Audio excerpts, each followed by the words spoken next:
तो चाहे वो शोषित हो, दलित हो, पीड़ित हो, अकलियत हो या पसमानदा हो। अब पसमानदा समाज जो कि आप बिहार का आप फिगर दे रहे हैं, अगर देश का भी फिगर देंगे तो मुझे लगता है कि 80 से 85% लोग पसमानदा समाज के हैं। लेकिन आज़ादी के 70 सालों के बाद जिन्होंने वोट बैंक की अर्थमेटिक की, वोट की राजनीति की और अकलियतों का शोषण और दोहन केवल वोट बैंक के रूप में किया और एक स्पेसिफिक लोगों को पिक्चर में लेके पूरा का पूरा वोट उनका लिया। हकीकत यह है कि जो पसमानदा समाज, जो गरीब है, जो चुड़िहारा है, जो सांप का खेल दिखा रहा है, जो दर्जी का काम कर रहा है, जो मोई का काम कर रहा है, यानी कि अगर मैं बोलने लगूंगा तो मुझे लगता है कि सैकड़ों और दर्जनों ऐसे लोग हैं जिनको लोग जानते नहीं हैं।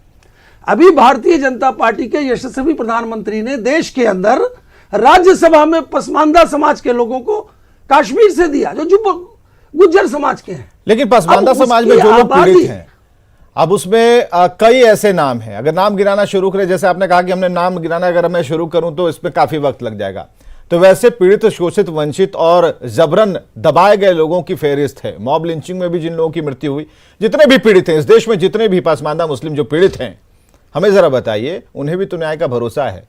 कैसे ये भरोसा जताएं? क्योंकि बीजेपी जिस नई तरकीब से इसे लेकर हैंडल करना चाह रही है, आप पर भरोसा कैसे करें, ये बताइए सर, कैसे करें? अब जितने भी पसमानदा मुसलमान हैं सब इस डिबेट को देख रहे हैं, सब चाहते हैं कि आप बता दीजिए कि आप कैसे उन्हें खुश कर पाएं, भरोसा कैसे जीत पाएंगे?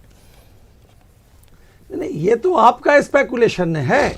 मैं बता रहा हूं कि मैं जब समाज के सभी वर्ग की बात कर रहा हूं और देश के अंदर और बिहार के अंदर जब आप बात कर रहे हैं, मैंने कहा जो लोग वोट बैंक की राजनीति कर रहे थे, जो लोग MY की राजनीति कर रहे थे या अब A to Z की बात कर रहे हैं, तो अगर MY की ही बात कर रहे हैं तो MY में भी जब आप बाइफरकेट करेंगे तो पसमानदा समाज आज भी हाशिए पर है। यानी गुलाम सरवर के बाद बिहार में आज एक भी लीडर ऐसा नहीं पसमानदा समाज का है जिसके बारे में, चाहे वो कांग्रेस पार्टी हो या कांग्रेसी कल्चर की पार्टी हो। तो आप लीडर की बात क्यों कर रहे हैं? मेरे कहने, आप नेता की बात क्यों बोल रहा हूं ना। नहीं, आप नेता की बात क्यों कर रहे हैं?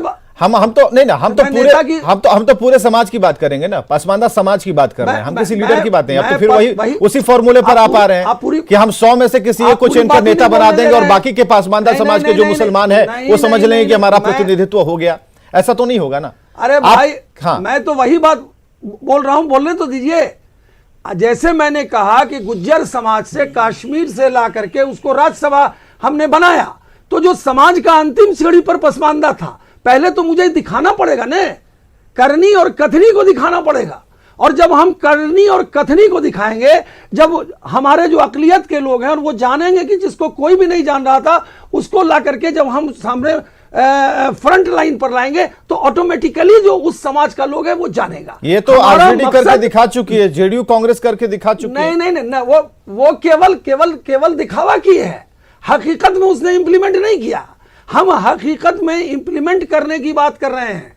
हम जब रोजी कपड़ा मकान की बात कर रहे हैं और जब रोजी कपड़ा मकान की बात कर रहे हैं और अंतिम सीढ़ी की बात कर रहे हैं, तो मैं उस पॉइंट ऑफ व्यू से बात कर रहा हूं। आप उत्तर प्रदेश में ही देखिए, उत्तर प्रदेश के अंदर हम आते हैं आपके पास, जरा एजाज अहमद साहब उत्तर प्रदेश चलेंगे। एजाज अहमद साहब ये तो कह रहे हैं कि कुछ नहीं किया, आप ठग रहे हैं। एक सेकंड, ये कहते हैं ना कि माइंड वॉश और ये क्या कहते हैं, आई वॉश, माफ कीजिएगा, आई वॉश की तरह है। और जो ये करने वाले हैं वो सही है। सवाल इस बात को, एजाज अहमद साहब, बिल्कुल समाज को, एजाज अहमद साहब, तो आप बीजेपी को बताइए कि आपने क्या किया। विवेक जी, अभी असफर शमसी साहब कह रहे थे हमारी कथनी और करनी में अंतर नहीं है जी। सबसे बड़ा अंतर तो ये दिख रहा है कि ये संविधान दिवस के दिन पसमानदा की राजनीति का आगाज़ करने जा रहे हैं।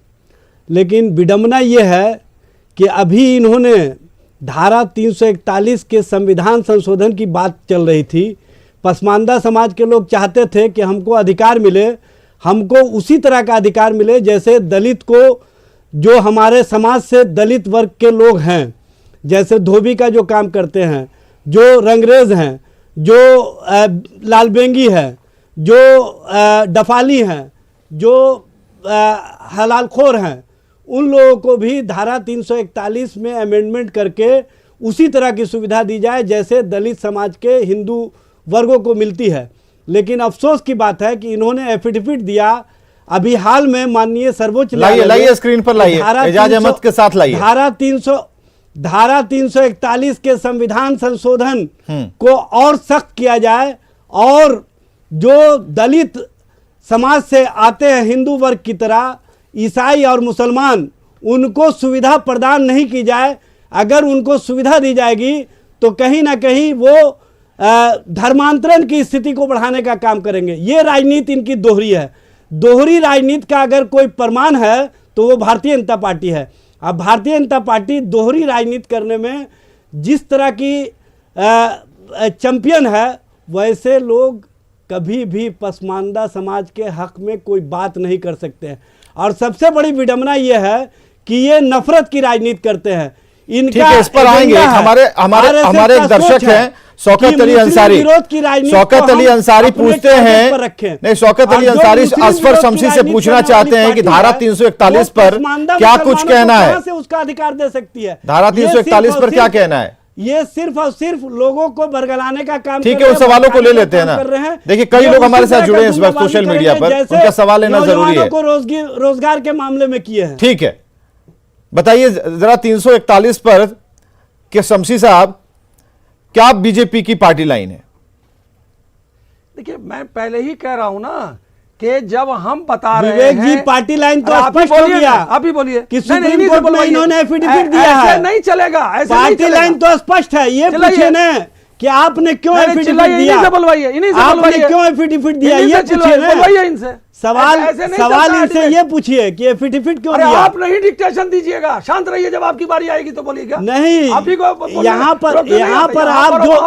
पर जो आप बरगलाने की राजनीति कर रहे हैं उसको ओपन करना आवश्यक है, ओपन करना आवश्यक है, बताना आवश्यक है कि आपकी क्या सोच है। बिल्कुल डाइवर्ट करके बात कर रहे हैं। आपका वक्त आएगा, आप बताए, जवाब दीजिएगा। आपको भी रोकने हमको आता है, हम भी नहीं रोक सकते हैं आप, क्योंकि आपके पास कुछ नहीं है, आपके पास कुछ नहीं है सिवाय जुमलाबाजी के कुछ नहीं है। सिर्फ जुमलाबाजी करते हैं, थेथोलॉजी करते हैं।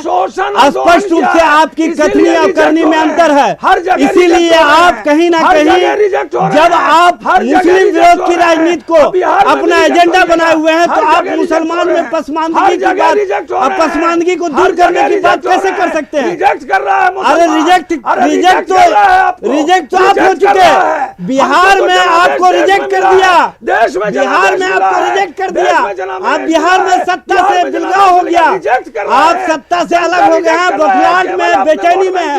यह स्पष्ट संकेत नजर आ रहा है। मुसलमानों के साथ